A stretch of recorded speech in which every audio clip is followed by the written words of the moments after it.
السلام علیکم ورحمۃ اللہ وبرکاتہ۔ کیسے ہیں آپ سب؟ میری طرف سے آپ کو ذی الحجہ کے یہ دن بہت زیادہ مبارک ہوں، اور یہ بہت اہم دن ہیں۔ ان میں کیے گئے اعمال کا اجر اللہ تعالیٰ بہت زیادہ عطا کرتے ہیں۔ ان دنوں میں کچھ کرنے کے کام ہیں جو میں آپ کے ساتھ شیئر کروں گی، تاکہ اللہ تعالیٰ ہمارے اعمال کو قبول کریں اور اللہ تعالیٰ ہمیں اپنا قرب اور اپنی سچی محبت عطا کریں، آمین۔ ان دنوں میں سب سے پہلے جو کرنے کا کام ہے وہ یہ ہے کہ تکبیرات کثرت سے پڑھیں گے۔ تکبیرات کون سی ہیں؟ اللہ اکبر، اللہ اکبر، لا الہ الا اللہ، اللہ اکبر، اللہ اکبر وللہ الحمد، اللہ اکبر کبیرہ والحمد للہ کثیرہ وسبحان اللہ بکرۃ واسیلا۔ اللہ اکبر، اللہ اکبر، اللہ اکبر، لا الہ الا اللہ، اللہ اکبر، اللہ اکبر وللہ الحمد۔ دوسرا کام یہ ہے کہ ایک تو نماز کی پابندی کریں، ٹھیک ہے، کیونکہ اللہ تعالیٰ جب کسی سے ناراض ہوتے ہیں تو اللہ تعالیٰ کسی کا کھانا نہیں چھینتے، بلکہ اللہ تعالیٰ سجدوں کی توفیق چھین لیتے ہیں۔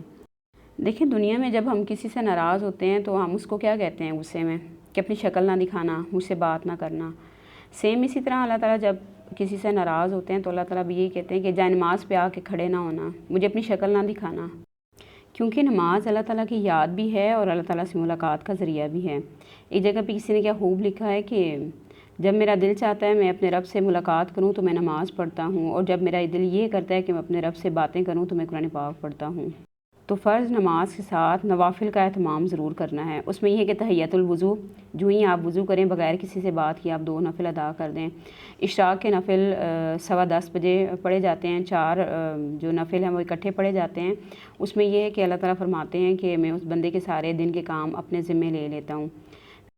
اس کے بعد تہجد کے نفل ہیں، وہ آپ ادا کر سکتے ہیں۔ اس میں کوئی تعداد مقرر نہیں ہے، 2 بھی پڑھ سکتے ہیں، 4 بھی پڑھ سکتے ہیں، اور جتنی آپ کی استطاعت ہے اتنے آپ پڑھ لیں۔ اور آپ کو پتہ ہے کہ تہجد کے وقت جو بھی دعا مانگی جائے قبول ہوتی ہے۔ آپ کے کوئی کام نہیں ہو رہا، آپ کا کوئی مسئلہ حل نہیں ہو رہا، یا کوئی بھی آپ کو ٹینشن ہے، تو آپ تہجد کی نماز شروع کر دیں، انشاءاللہ اللہ تعالیٰ آپ کے لیے آسانی والا معاملہ فرمائیں گے۔ پھر یہ ہے کہ صدقہ خیرات ضرور کریں۔ اس میں ایک اہم چیز یہ ہے کہ ہمارے یہاں صدقہ خیرات کو میل کچیل سمجھا جاتا ہے، ٹھیک ہے، تو یہ بات یہاں پہ کلیئر کر دیں کہ صدقہ خیرات میل کچیل نہیں ہوتا، بلکہ ہم اللہ کو راضی کرنے کے لیے ہم اللہ تعالیٰ کو اپنی پسندیدہ چیز، ظاہر ہے مال کسی کو بھی ناپسند نہیں ہے، ہر کوئی پیسے سے محبت کرتا ہے، ہر ایک کو پیسے کی ضرورت ہے، تو اپنے مال میں سے ہم اپنی خوشی سے اللہ تعالیٰ کے نام پہ دیتے ہیں۔ صدقے کے متعلق بہت زیادہ حدیث ہیں، جس میں یہ کہ صدقہ بری موت سے بچاتا ہے، صدقہ اللہ تعالیٰ کی غضب کو ٹھنڈا کرنے والی چیز ہے۔ قیامت کے دن آپ صلی اللہ علیہ وسلم نے فرمایا کہ انسان اپنے صدقے کے سائے میں ہوگا۔ صدقہ کرنے سے انسان کے اوپر جو پریشانیاں یا مصیبتیں یا جو بھی آفتیں آ رہی ہوتی ہیں تو آسمان سے ہماری طرف آ رہی ہوتی ہیں، جب ہم صدقہ کرتے ہیں تو وہ صدقہ ان پریشانیوں کو، ان مصیبتوں کو واپس لے جاتا ہے۔ پھر اسی طرح آپ سب نے فرمایا کہ جو لوگ دائیں ہاتھ سے صدقہ کرتے ہیں اور بائیں ہاتھ کو خبر نہیں ہوتی ہے تو ایسے لوگ عرش کے سائے میں ہوں گے۔ وہ عرش کا سایہ کہ قیامت کے دن سورج صرف ایک بالش سر کے اوپر ہوگا، کوئی سایہ نہیں ہوگا، تو اس وقت وہ 7 لوگ عرش کے سائے میں ہوں گے۔ پھر یہ ہے کہ صدقہ جو ہے وہ ایک ایسی چیز ہے کہ جس کے بارے میں ایک آیت کا مفہوم بھی ہے کہ جب انسان کو یہ اختیار دیا جائے، یعنی اسے پوچھا جائے کہ تم کیا چاہو گے، تو وہ یہ کہے گا کہ میں دنیا میں دوبارہ جانا چاہتا ہوں، اور میں اگر دوبارہ چلا بھی گیا تو میں صدقہ کروں گا۔ کیوں؟ کیونکہ اس کو پتہ چل جائے گا کہ صدقے کے اللہ تعالیٰ نے کتنے زیادہ اجر جو ہے وہ رکھا ہوا ہے، تو صدقہ جو ہے وہ زیادہ سے زیادہ کریں۔